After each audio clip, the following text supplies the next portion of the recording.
প্রথম স্তরে সিভিক কর্মীরা থাকছেন যারা মূলত রাস্তায় থাকবেন, এবং দ্বিতীয় স্তরে থাকছেন রাজ্য পুলিশ, এবং একদম ভেতরে থাকছে সেখানে যে কলেজে অর্থাৎ বোলপুর কলেজে পরীক্ষা হচ্ছে সেই বোলপুর কলেজে যারা কর্মী তারা, এবং সমস্ত কিছু চেক করার জন্য এখানে এনসিসি ছাত্রছাত্রীদের নিয়ে আসা হয়েছে। তারা মূলত মেটাল ডিটেক্টর দিয়ে পুরো চেকিং করবে ছাত্রছাত্রীদের, যারা অর্থাৎ যারা পরীক্ষার্থীদের, এবং তাদের ব্যাগ থেকে সমস্ত জিনিস চেকিং করা হবে, এবং তাদেরকে বলে দেওয়া হচ্ছে স্বচ্ছ বোতল, স্বচ্ছ পেন নিয়ে আসতে হয়। যদি কোনো সমস্যা থাকে সেক্ষেত্রে প্রোভাইড করবে এখানে যারা রয়েছেন, অর্থাৎ যারা সরকারি কর্মচারী রয়েছেন বা কলেজ কর্তৃপক্ষ রয়েছেন তারা সেগুলো প্রোভাইড করবে।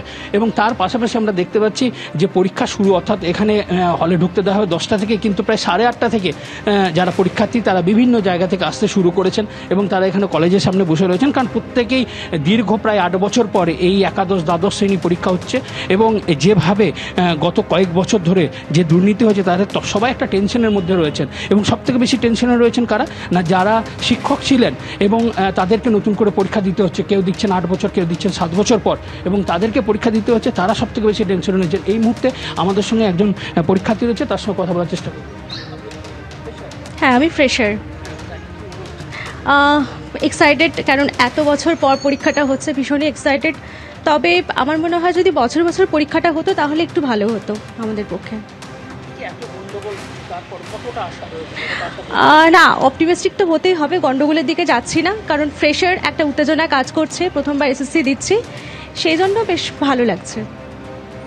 তারা বলছেন যে তারা আশার মধ্যে রয়েছেন, কারণ আশা তো রাখতেই হবে। দুর্গাপুর উইমেন্স কলেজের সামনে থেকে রয়েছেন প্রতিনিধি মনোজ বন্দ্যোপাধ্যায়। মনোজ, পরীক্ষা শুরু হতে হাতে এখনো 3 ঘন্টা সময় বাকি, এর আগে পরীক্ষা কেন্দ্রের সামনে কি ধরনের ছবি দেখতে পাচ্ছ?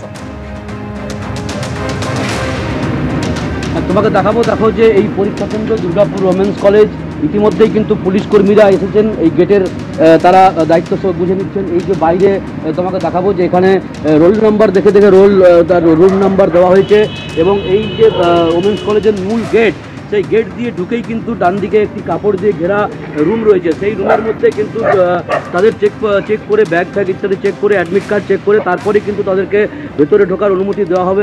আমি দেখাবো তোমাকে যে ইতিমধ্যেই পুলিশ কর্মীরা কিন্তু এখানে এসেছেন, এবং এই যে বিল্ডিং এখানেই কিন্তু পরীক্ষা নেওয়া হবে, এবং এরপর এখানে চেকিং করার পর ট্রান্সপারেন্ট বোর্ড এবং ট্রান্সপারেন্ট জলের বোতল নিয়েই ভেতরে অ্যালাউ করা হচ্ছে, এবং এই জায়গায় জুতো খুলে মেটাল ডিটেক্টর দিয়ে চেক করে তবেই কিন্তু ভেতরে ঢোকার অনুমতি যেমন দেওয়া হচ্ছিল, তো একই রকম কিন্তু আজকে গত সপ্তাহের মতোই কিন্তু একই রকম ভাবে একদম অর্থাৎ বোঝাই যাচ্ছে নিরাপত্তা ব্যবস্থা যথেষ্ট জোরদার করা হয়েছে, কড়াকড়ি করা হয়েছে।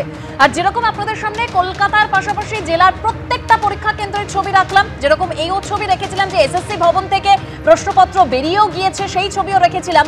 তবে দেখুন, এই যে এসএসসির পরীক্ষা, এটা গুরুত্বপূর্ণ কেন? কারণ দীর্ঘ 9টা বছর পর পরীক্ষা হচ্ছে, তাও আবার সুপ্রিম নির্দেশে পরীক্ষা হচ্ছে। আর এখান থেকে আপনাদের সামনে রাখো শিক্ষামন্ত্রী ব্রাত্য বসু, তিনি ঠিক কি বলেছেন শুনুন। যে দ্বিতীয় দফার যে পরীক্ষা, মাননীয় মুখ্যমন্ত্রী খুবই আমাদের যা যা নির্দেশ যারা দিয়েছিলেন আমরা সেই মোতাবেক এসএসসিকে জানিয়েছি, এবং আমি সমস্ত পরীক্ষার্থীকে আশ্বস্ত করতে চাই যে প্রশাসনের তরফে সর্বোচ্চ স্তরে ব্যবস্থা নেওয়া আছে।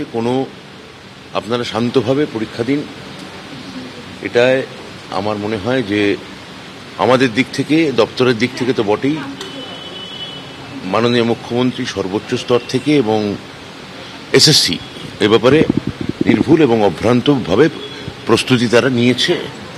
আশা রাখছি পরীক্ষাকাল শান্ত এবং নির্বিঘ্নে শেষ হবে।